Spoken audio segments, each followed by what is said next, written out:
Hello সবাইকে, সবাই কেমন আছো? আশা করছি সবাই ভীষণ ভালো আছো। আর আমিও কিন্তু ভীষণই ভালো আছি। আর আমার চ্যানেলের নতুন একটা ভিডিওর সঙ্গে তোমাদেরকে জানাই অনেক অনেক অনেক স্বাগত। আর আজকে কিন্তু নতুন একটা রেসিপির সঙ্গে তোমাদের সাথে চলে এসেছি।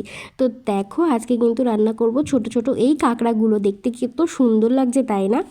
দেখতে যতটাই সুন্দর লাগছে, খেতে কিন্তু ততটাই টেস্টি। আরে হ্যাঁ, বিশ্বাস করছো না? তো আজকে রান্নাটা যখন করব তখনই কিন্তু তোমরা দেখতেই পাবে। আর হ্যাঁ, ওই টক কাঁকড়াগুলো দিয়ে কিন্তু আমি টক রান্না করব, কাঁকড়ার টক, ছোটো ছোটো কাঁকড়ার টক। তোমরা কে কে খেয়েছো আমাকে কিন্তু কমেন্টে অবশ্যই জানাবে।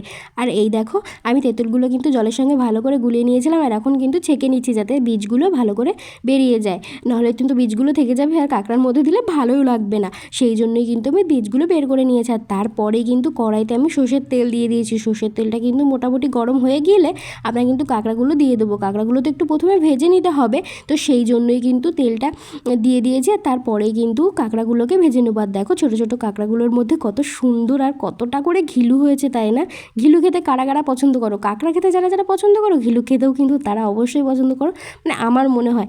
আর আমার কিন্তু বড় বড় কাঁকড়ার থেকে মনে হয় এই ছোটো ছোটো কাঁকড়াগুলো বেশি ভালো লাগে। বড় কাঁকড়াও ভালো লাগে, কিন্তু ছোটো ছোটো কাঁকড়া আমার মনে হয় তরকারি দিয়ে খাওয়ার থেকে আমার মনে হয় টকটাই বেশি সুন্দর লাগে। আর টক কিন্তু অনেক ধরনের হয়, হ্যাঁ, একটু পাতলা পাতলা হলেও ভালো লাগে, আবার একটু ঘন হলেও ভালো লাগে। টক কিন্তু অনেক ধরনের হয়, আর আজকে কিন্তু আমি সেই পাতলা টকটাই তোমাদের সাথে রান্না করে দেখাবো। আর দেখো, কাঁকড়াটা ভাজছিলাম, আর ভাজতে ভাজতে কিন্তু এর মধ্যে নুন হলুদ দিয়ে দিয়েছি, যাতে কাঁকড়ার সঙ্গে নুন হলুদটা ভালো করে মিশে যায়। আর তারপরেই কিন্তু নাড়িয়ে চাড়িয়ে নিয়েছি। আর তারপরেই কিন্তু ভাজা হয়ে যাওয়ার পরে আমি কিন্তু এখানে যেই তেঁতুলের জলটা বের করে রেখেছিলাম এটা কিন্তু দিয়ে দিলাম। আর তার মধ্যে দিয়ে দিয়েছি একটু সামান্য পরিমাণ নুনটা দিয়ে দিয়েছি। আর দেখো, জলটা কিন্তু ভালো করে ফুটে উঠছে সবে।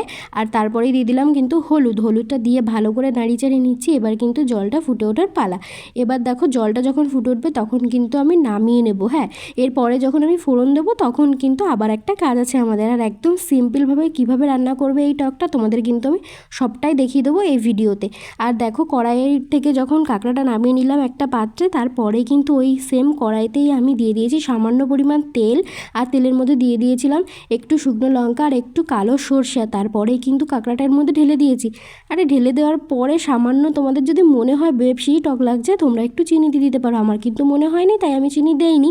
আর তারপরেই কিন্তু এটা একদমই রেডি। হ্যাঁ, ভীষণই সুন্দর লাগে, ভীষণই টেস্টি লাগে। বাড়িতে অবশ্যই একবার ট্রাই করবে। চ্যানেলটাকে তাড়াতাড়ি সাবস্ক্রাইব করো।